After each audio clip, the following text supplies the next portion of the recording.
kutama kan Abba Jaambo keessa qooda fudhattoota yookaan warra haadhoo jennu isaan kaanidha. Eenyu fayyisan wala barru eenyu jennee sin beena raadiyoo keessatti Abba Jaambo Addaa Jaambo. Addaa Jaambo jedham. Abba Jaambo kiyya cuquliisa kiyya gurraacha garaa faranjii kiyya moominaa jedhamti haati Jaambo. Haati Jaambo maqaan ishee sirriin yookaan taatoo kana kan fudhattee hojjettu eenyu jedhamti? Artist ishee Raggaasaa Addaa Jaambo jedhamti yookaan Baalee Karaan jedhamti. Gamanaawo Abba Jaambo Addaa Jaambo Tarfaasaa Dambiisaan kana keessatti eenyuun beekamti daanseen? Faate Abba Jaambo jedhamte beekamti miire. Harrabanne marqaa biyya marqee ani lafa godhe kunoo Tarfaasaan fudhateeti lite eessaa fidaaniam imajite tulluu cinaala eessa lixaga abbiyyaan naqala eessa lixaga rabbuman na fudhatega eeshee kana useen attata Tarfaasa gurbaa jiti ati gurbaa eessa jirta gurbaa marqa qoriin fidii askaay yoo keessama illee fitte ila qorima fidii askaay gurbaa asfidi Faateen maqaan sirrii eenyu jedhamti beekamti? Dansee Abarraa jedhamti yookiin artist Dansee Abarraa. Baay'ee namatti tola. Kabajamtoota daawwattoota keenyaa gama moggaadhaan kan ilaallu immoo gaasha poolisiidha. Gaasha poolisiin eenyu? Meekam? Addaa Jaambo. Jadi sinarraa boo. Intaa.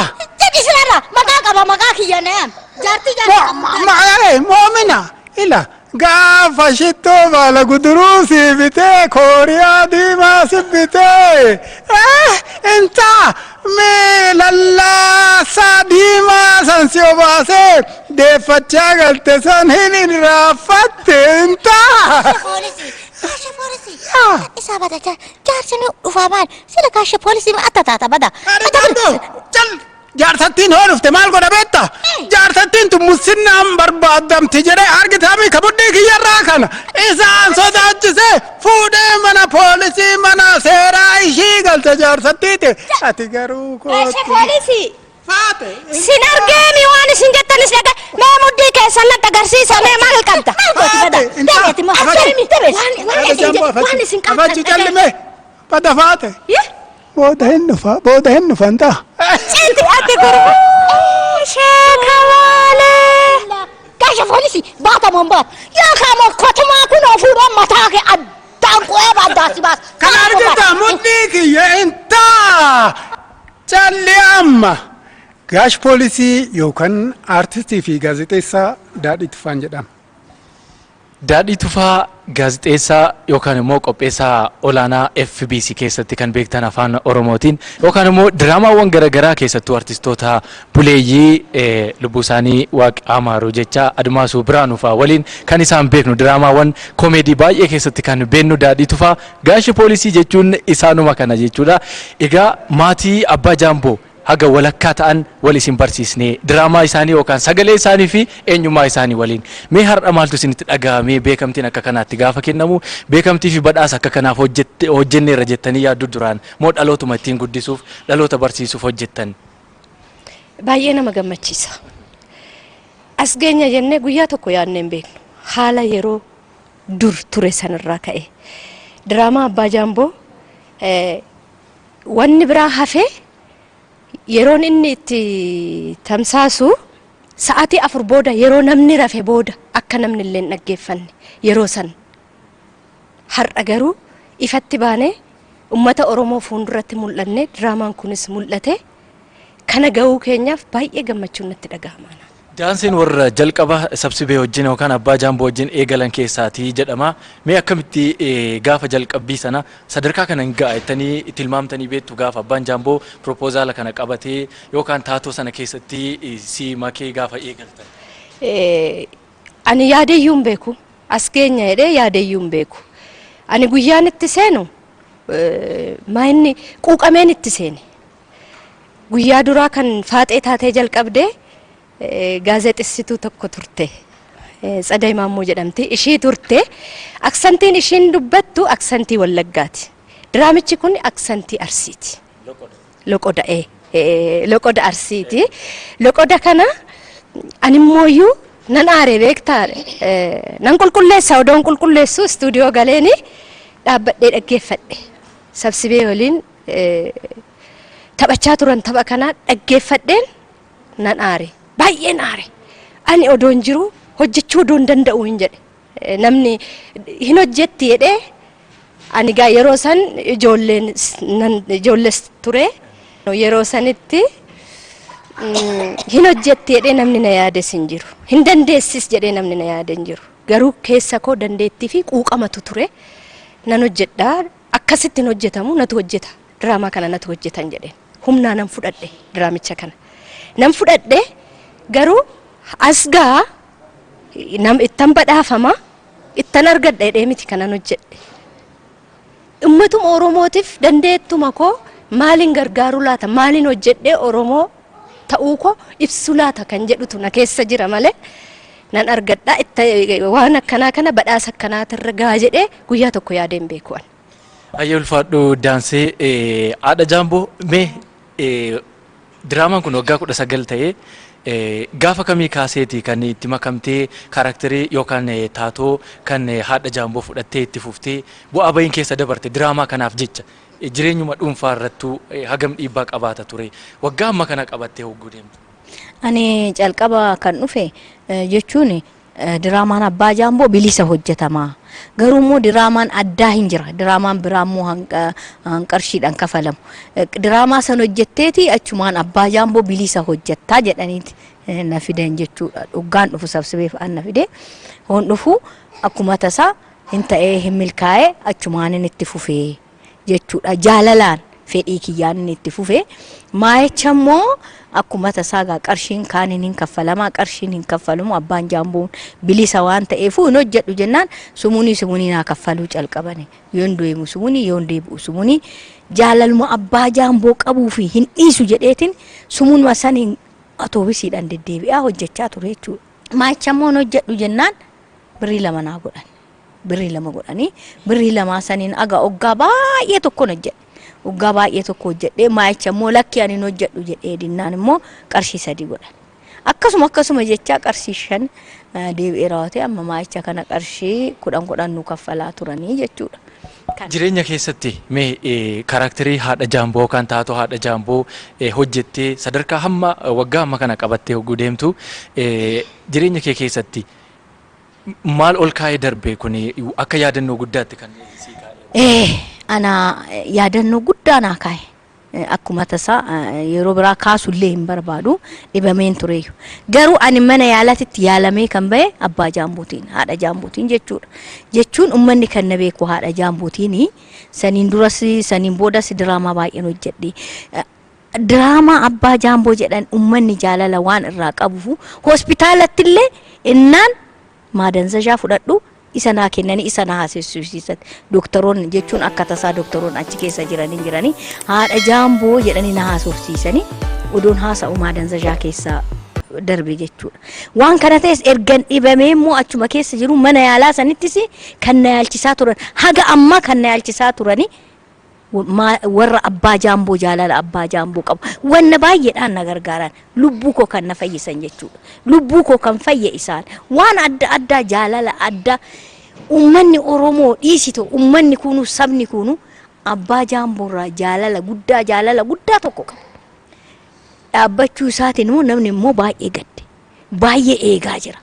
Waan kana ta'eefu ani Abbaa Jaamboo irraa jireenya kootiin waan baay'ee waan gaddaatis argeen jira waan gammachuutis argeen jira waan baay'een irraa arge Abbaa Jaamboo irraa umrii kiyya jechuun osomaan bilisa amma hojjedhu naa jedhani Abbaa Jaamboo nan hojjedha. Abbaa Jaamboo baay'ee nan jaaladha fedhiin irraa qaba. Qooqa ummata kootiti loqoda ummata kootiti loqorni kuni baay'ee haasa'amaa hin jiru. Warra loqoda kana biratti haasa'aa jirutti. Kan bareechillee loqoda kana natti fakkaata Abbaa Jaamboo. Dadhabaa jira maaloo jette jechoonni adda hin jirti. Fakkeenyaaf sigganne jedha. Namni naannoo sanii sigganne shoomofne sigganne jechuun qorranneedha. Shoomofne jechuun beelofne jechuudha. Amma jechoonni akkanaa kun hin jiran badanii jiran. Jechoonni akkanaa kun waan badaniifu ani immoo jechoota san hoonje waan addaati. isa ennaa dubbattu ummanni duubatti of deebi'ee raawwatee of laala. Sii galee idaa kan wanni akkanaa nu keessa jira. Daa'ima xiqqashoo daa'ima shiikkoo daa'ima xiqqoo jedhan daa'ima shiikkoo jedhan. Akkanaa kun amma baay'isee hin jiru. Loqoda badaa jiru waan ta'eefuu ummata keessatti dubbifamu ummanni baay'ee jaalalarraa qaba. Baay'ee fedhiirraa qaba. Kana. Ulfaadho ishoo gara gaasha poolisiitti dhufnaa irra caalaa hawaasa keessatti poolisii jedhamee kan beekamu namni yoo balleessaa ta'ee qabu yookaan akka reebuutti akka dhaanuutti kan ilaalamu daadhiin mee kaaraakterii yookaan taatoo gaasha poolisii Abbaa Jaamboo keessa jiru dhaloota keessa galeeru kanaan maaltu irraa baratama irra caalaa maal barsiisu yaadameeti gaasha poolisii yookaan qooda poolisii sii kennamee waggaa amma kana kan hojjetu. Gaasha poolisiin immoo poolisoota jiran qaama seera eegsisan qaama seera kabachiisan bakka bu'eet kaaraakterii tokko ta'ee as keessatti hojjeta. Kaaraakterii kana keessatti waa baay'eetu mul'ata. Gaasha poolisiin hojii isaa keessatti nama dhugaa ta'ee nama dhugaa barbaadu nama yakka ittisu nama yakkamtoota reebee qabu ta'eet hojjeta. Al tokko tokko immoo ofii isaatiifuu malaammaltummaa raawwatu mul'ata. Yommuu warra dhimmaaf isa bira dhufan keessumattuu shamarran hoo ta'an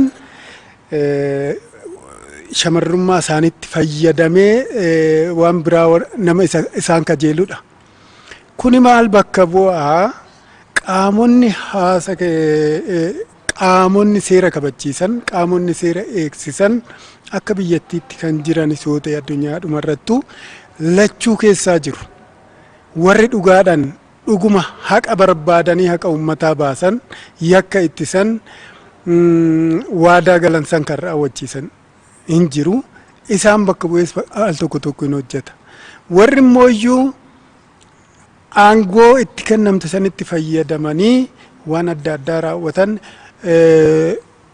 malaammaltummaa dhorkoo odoo qabanii ofii malaammaltummaa raawwatan yakka ittisuu odoo qabanuu ofii yakka keessatti hirmaatan hin jiru. Qaamolee seera kabachiisan poolisii keessa jira, qaama seera kabachiisu kam keessayyuu jira. Lachuuyyuu bakka bu'eet uummatatti agarsiisa.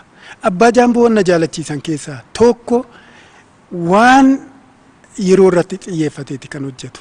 Wanni yeroo san immoo uummata keessatti qabatamaadhaan isa jiru san as fidee kaaraakteroota kanaan mul'isa. Wanni poolisiin biyya keessatti raawwachaa turte uummata kanarratti gaasha poolisiin raawwachaa ture.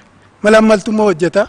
Yakka ittisuu odoo qabuu yakkamtoota wajjiniin waliigalee waan adda addaa raawwata. Shamarran wanni isaan itti fayyadamuu barbaada. Akkasumas warra kaanis bakka bu'ee immoo hamma tokko waltajjii yoo argate nama dhugaa nama haqa barbaadu nama yakka ittisu fakkaatee mul'ata. Kun immoo hawaasuma keessa jira. Kanaaf gaasha poolisiin isuma qaamolee seeraa keessatti tokko jiran san as mul'isee reediyoodhaan agarsiisaa kan turedha. Akkami ogummaa tiyaatiraa diraamaa ogummaa artii keessa bal'inaan jirta. Akkasuma immoo gaazexeessaadha keessattuu qopheessaa olaanaadha itti gaafatamaa guddaa qabda FBC keessatti Abbaa Jaamboos keessas in jirta. Ogummaawwan kun walitti jalaa rukunnee al takka addaan kutuu sadarkaa kanatti isin geessine. Garuma FBC yoonan dhufuu jalqaba diraamaadhaan dhufe. Yeroo jalqabaate faanan jalqaba eegalee yoo hojii isaa hojjetu diraamaa warra hojjetan gaazexeessitootuma keessaa hojjechiisa. Yeroo jalqabaateef diraamaa nama alaatiin kan hojjechiise nu'iini. Ana Isaayyaas Ahmad Tarfaasaa ta'een hojjetu. Diintuu taatee Abbaa Jaamboo keessa kan turte lubbuu ishee Amaaruu Saamiraawwitittaa nu sadeeni. Yoo san dhangaarra turre achii waamannee diraamaa afaan Oromoo hojjechuu hin jalqabne faana irratti. Kaffaltii qarshii lamaan jalqabnee jechuudha. Abbaa Jaamboo tola hojjannaa achitti dabalamnee jechuudha. Achumaan odoo diraamaa kana hojjennu barumsanis of cimsaa deemnee achumatti diraamaa hojjechuu waytan achi galeetti immoo hojii gaazexeessummaattis hojjechuun qabee dhumarratti gaazexeessummaadhaan mindeeffame. Televezyiinii irrattis nan hojjedha. Booda faanaan miidiyaa lama irratti hojjechuun qabdan jedhee nu dhowwaa ture. Asitti gaazexeessaadha. Televezyiinii irratti diraamaa hojjechuun qabdan kan jedhu akka seera mana saniitti jira. badee bateetan immoo gaaf tokko kan torban lama ji'a tokko deemu dhaqee hojjedha. Isa arganii immoo natti ka'u tolee lakkiyaan duraan waraabbamen jedha. Fedhiin koo jira gaa aartiin na keessa jira. As immoo hojiin gaazexeessummaa hojiin hojjedhu jira kan ittiin nyaadhu kanan ogummaa kootiin tajaajilu. Lachuu walqixa hojjechuudhaaf keessa kee nama alaattu si cinqa malee yoo as dhufte aartistii taatee hojii aartii hojjettee as dhufte immoo hojii gaazexeessaatu hojjettaa garuu haala seera manichaatiin haala hojii yeroo isaatiin walitti si jalaa bu'umsaa akkuma jirutti ta'ee of kennita. Diraamaa alattis hojjechuudhaaf sanbattan yoo ormi boqotu ati deemtee achitti shaakaltaa deemtee waraabamtaa. Yoo ormi boqotu galgala isa shaakaltaa. Hojii asitti immoo kan biiroo see eeggata gaazexeessummaadhaa fiildii baataa kaan jettaa asitti dhuftee waraabdaa hin dabarsitaa hin dubbiftaa. Waa hundaa gaa hojii hojjechuudhaaf keessi kee ka'umsa hoo qabaatte of amansiiftee kutannoodhaan hootti kaate hojii 3-4 al tokko hojjechuun hin danda'ama. Garuu fedhiin keessa kee jiraachuu qaba. Guddaa galatoomi daadhii kabajamtoota daawwattoota keenyaa waggoota 19 yookaan waggaa 19 har'aa eegalamee hanga har'aa hanga beekamtiin kennamuufiitti yoo xiqqaate waggaa tokko hin ta'a erga adda citee yookaan naannoo waggaa 18 fi qilleensa irra ture dambalii raadiyoo irra jechuudha. Sadarkaa Afrikaattis beekamtii argachuu kan maludha. Akka FBC'tti egaa beekamtiin isinii kennamee fi maallaqni badhaasni isinii kenname amma tokko sadarkaa ifaajee keessanii kan maludha yoo jechuu baanne iyyuu isin kiiseera yookaan kaffaltii birrii lamaa sana bakka isinii buuse jechuu dandeenya. Kanaaf FBC'n dhuguma dubbachuuf karaa kanaa uummata Oromoo dhaloota uummata Oromoos kan amma sadarkaa dhaloota qubee jedhamu keessatti gahee guddaa kaa'ee kan darbedha. Diraamaa kana qilleensa irra oolchuu qofti. Kanaaf ammas gocha gaariidha. Kana caalaa immoo uummati Oromoo waan baay'ee qaba. Yeroon itti immoo wal galatoonfachuu wal jajjabeessuun eegalamedhas akka uummata Oromootti jechuudha. Kanaaf kana caalaa isin kiisa uummati baga gammaddan baga isinitti tole baga beekamtii kana argattan isiniin jennaa FIB'n yeroo hundayyuu isin waliin jira. Isinis ulfaadhaa FIB'n keessummaa nu taasiftanii haala kanaan nu dhiyeessuu keessaniif guddaa isin galateeffannaa. Isinis jajjabaadhaa wal bira jirraa waan hundaanuu wal bira dhaabbanna. Ulfaadhaa guddaa galatooma.